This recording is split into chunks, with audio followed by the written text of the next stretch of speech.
Si le bilan est une photographie du patrimoine à l'instant T, le compte de résultat est le film qui décrit l'activité de la structure sur une période donnée. Il permet de connaître l'ensemble des charges pour le besoin de l'activité et l'ensemble des produits générés par cette même activité. Le compte de résultat illustre la réalité de l'exercice de l'année. Le résultat net de l'exercice est composé de 3 résultats. Le résultat d'exploitation, qui est le résultat de l'activité réalisée sur l'année, le résultat financier et le résultat exceptionnel. Il est remis à 0 au début de chaque exercice comptable. En synthèse, le compte de résultat récapitule l'ensemble des charges et des produits de l'année. Il permet de calculer le résultat de la structure, bénéfice ou perte. Il doit être transmis tous les ans à l'administration fiscale, notamment pour le calcul de l'impôt, mais peut être réalisé plus souvent à des fins de gestion. C'est un document clé pour le pilotage de la structure et la mesure de la performance. Le compte de résultat permet d'étudier les grands volumes et les grandes tendances de l'activité et de voir aussi si les charges ne sont pas disproportionnées par rapport aux produits. Dans les charges d'exploitation figure le poste achat, les autres charges externes, les impôts et les taxes, les charges de personnel, la dotation aux provisions et celles aux amortissements. Dans les produits d'exploitation, on retrouve la participation des usagers, les prestations de services, les subventions, les cotisations, la reprise de provisions et celle d'amortissement.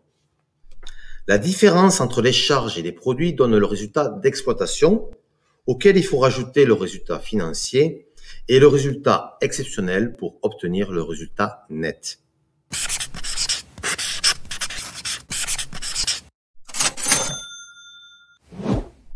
L'analyse du compte de résultat permet de repérer les points forts et les points faibles de l'activité sur l'année écoulée, de voir si la structure a été rentable sur cette même période et de comprendre l'évolution de l'activité prise dans son ensemble en comparant avec les autres comptes de résultats des années précédentes. C'est ainsi que le compte de résultat nous aide aussi à élaborer le budget prévisionnel de l'année N+1. Les bonnes questions à se poser en tant que dirigeant de structure. Quels sont les postes les plus importants et quelles sont leurs évolutions sur 2 à 3 ans? Quels sont les postes qui ont le plus augmenté entre l'année en cours N et l'année écoulée N-1? Et quels sont ceux qui ont le plus diminué, toujours entre l'année N et l'année N-1? Si l'activité se développe, est-ce que les charges vont augmenter?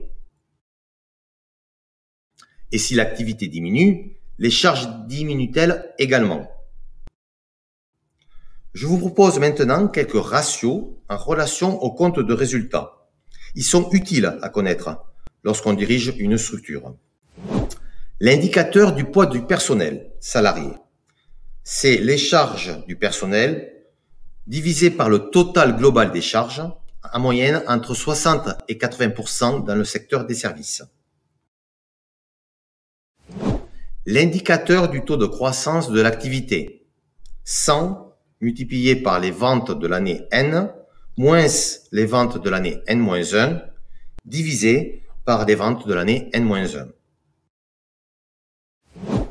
L'indicateur d'indépendance de la structure, les ventes divisées par le total des produits.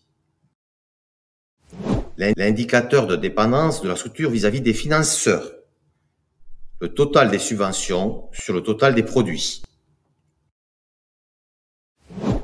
Le poids du résultat financier, le résultat financier divisé par le résultat net. Et le poids du résultat exceptionnel, le résultat exceptionnel divisé par le résultat net.